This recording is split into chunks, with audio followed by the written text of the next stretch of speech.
Mahal ba talaga ako ng Diyos? Sigurado natanong nyo na po yan sa inyong sarili.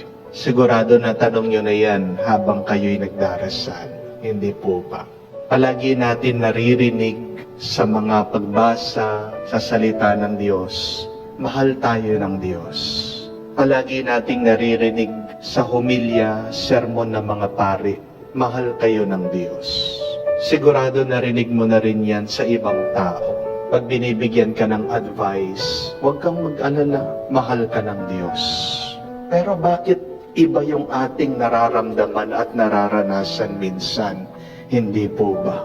Paano mo masasabi na mahal ako ng Diyos kung ayaw ako ng aking mga magulang na nalaman ko pa lang, bata pa lang ako, pinapalaglag na pala ako? Totoo ba? Mahal ako ng Diyos? Ang dami ng beses, inabuso ako, niloko ako ng ibang tao. Mahal ba ako ng Diyos? Iniwan ako ng aking asawa. Wala naman akong ginagawa na masama sa kanya. Mahal ba ako ng Diyos? Nagsisipag naman ako. Naghahanap ako ng paraan para umangat sa buhay. Pero bakit palaging lugi ang aking business, ang aking negosyo? Mahal ba ako ng Diyos? Naghihirap na nga ako. Binigyan pa ako ng napakalala na sakit. Hindi ako gumagaling. Nakaratay ako sa kama. How can others say that God loves me when I experience the opposite? When life is full of pain, suffering, and problems? Is it true that God loves me? When I feel otherwise, when I see otherwise, paano nagiging totoo na mahal ako ng Diyos? You know, my dear friends, you can never say that God loves you if your basis for that love is your sight and your experience, your feelings. Because what does St. Paul reminds us in his letter to the Corinthians? We walk not by sight, but by faith. Hindi mo masasabi na mahal ka ng Diyos pag ang basihan mo sa pagmamahal na yan ay yung iyong pagtingin. Hindi mo masasabi at hindi mo paniniwalaan na mahal ka ng Diyos kung ang basihan mo lang sa pagmamahal ng Diyos ay yung iyong nararamdaman. Tandaan mo ang mga salita ni San Pablo.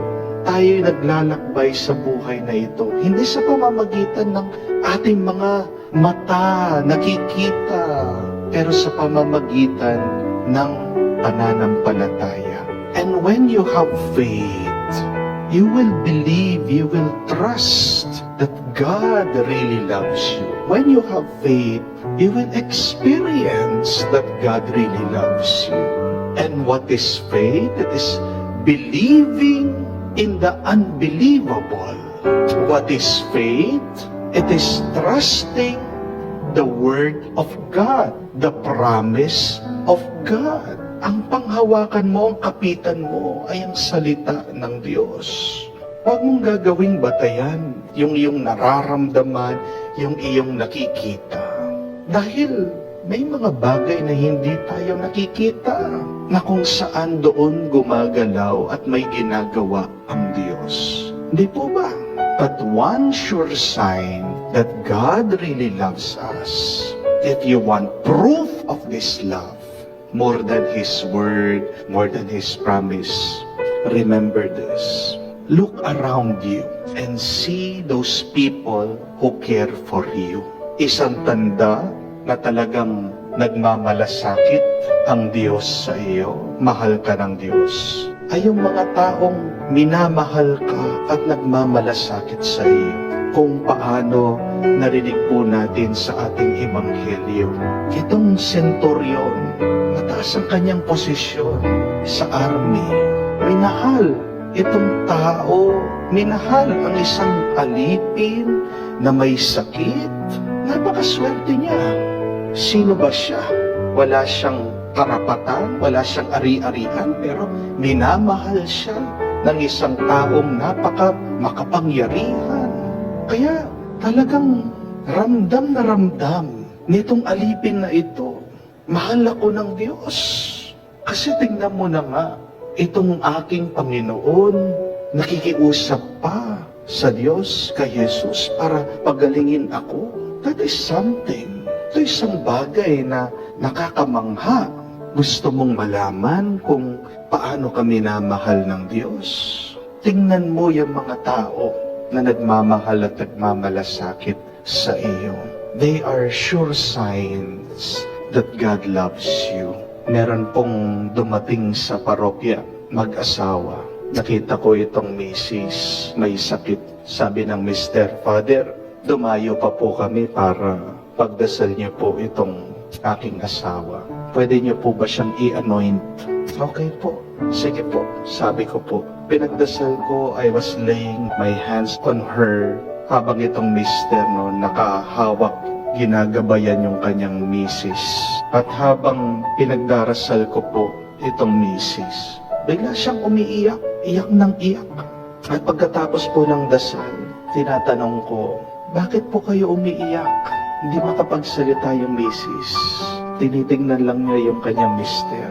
At naiintindihan ko po kung ano yung dahilan bakit naiyak siya.